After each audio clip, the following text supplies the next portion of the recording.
जैसे नाम लेते हैं तो कष्ट बढ़ते जाते हैं, ऐसा क्यों? कष्ट बढ़ते जाते हैं? ऐसा लग रहा है कि सारी चीजें हमारे अगेंस्ट ही हो रही हैं। नहीं, ऐसा तो नहीं है, पर यह जरूर है कि प्रारब्ध इस समय बुरा आ चुका है।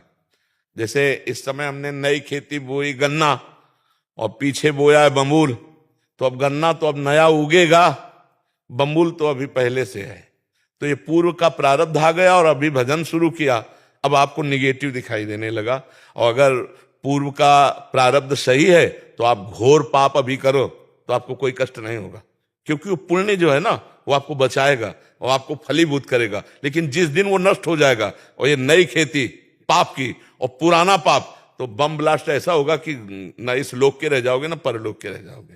तो सत्य मार्ग में चल रहे हो, कष्ट आ रहे हैं, ये पूर्व का हमारा किया हुआ कर्म है, इसको चुपचाप सह लो। अभी जो नई फसल बो रहे हो, ये जब आएगी तो आनंद में डूब जाओगे। नहीं तो हमको निराश नहीं होना, हताश नहीं होना, उदास नहीं होना, हारना नहीं है, इसको रौंदना है। प्रारब्ध को रौंद करके भगवत प्राप्ति करनी है। अगर हम हार गए तो हमारा जन्म चला जाएगा। अच्छा, निगेटिव क्या होगा आप देखो, कोई संपत्ति, कोई व्यापार, कोई व्यक्ति, कोई वस्तु, यही निगेटिव होंगे। यही आपके विपरीत आज कि हमारी कामना थी ऐसा हो जाए, हम चाहते थे ऐसा हो जाए, हम चाहते, ये प्रश्न करके देखो जीवन में किसके नहीं है, किसके नहीं है, किसके जीवन में नहीं है? सबके जीवन में, क्योंकि जीवन दो कर्मों से बना है, शुभ और अशुभ। कभी सुख मिलता है, कभी दुख मिलता है, कभी अनुकूल पक्ष आ जाता है। आप ये नहीं कह सकते कि आपके जीवन में अनुकूलता आई ही नहीं, कह नहीं सकते आप, क्योंकि ऐसा हो ही नहीं सकता।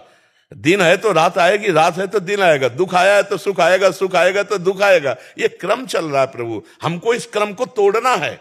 सुख दुख के इस चक्र को तोड़ करके भगवान की प्राप्ति करनी है, तो इसमें सहना पड़ेगा। पीछे वाले बैच में यही कहा कि भगवान अवतार लिए तो संघर्ष करना पड़ा, हम लोग तो जीव हैं, फिर हमें संघर्ष से डरना नहीं चाहिए। चाहे रामावतार हो, चाहे कृष्णावतार हो, चाहे भगवान का जो अवतार हो, आप उस अवतार में देखो भगवान को संघर्ष करना पड़ा इस संसार में, तो हम तो जीव हैं, फिर हम संघर्ष से क्यों डरे? जब संसार का मालिक आता है तो उसे संघर्ष करना पड़ता है, फिर हम तो उनके अंश हैं, तो हम संघर्ष से नहीं डरेंगे, दुख से नहीं डरेंगे, हम आगे बढ़ेंगे।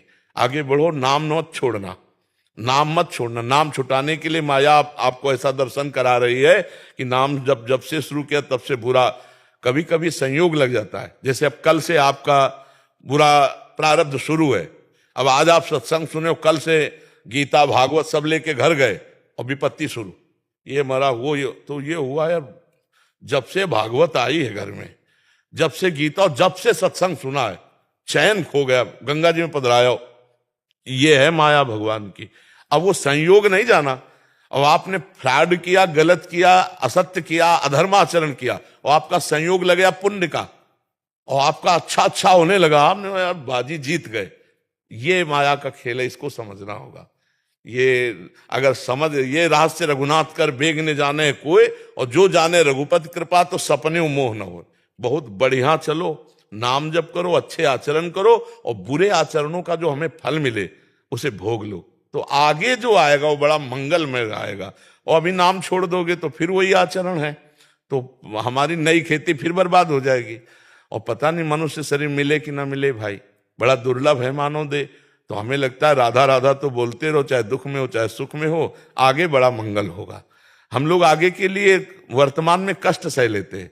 एक आदमी लेबरी कर रहा था हितधाम में, तो दोपहर के कड़क धूप, और वो बीड़ी पीने लगा, तो उसका जो क्या कहते हैं, जो ठेकेदार, वो आया, उसको गाली दी, वो काम में लग गया। वो जब चला गया तो उसके पास गए, हम कहा आप इतनी मेहनत करते हो, गाली दे रहा था, आप जवाब नहीं दे सकते? बोले बाबा शाम के 500 रुपया मिलेंगे, अगर उससे हम गाली के बदले गाली देंगे, थप्पड़ मार के भगा देगा, तो 500 रुपए के लिए वो धूप सह रहा है और गाली सह रहा है।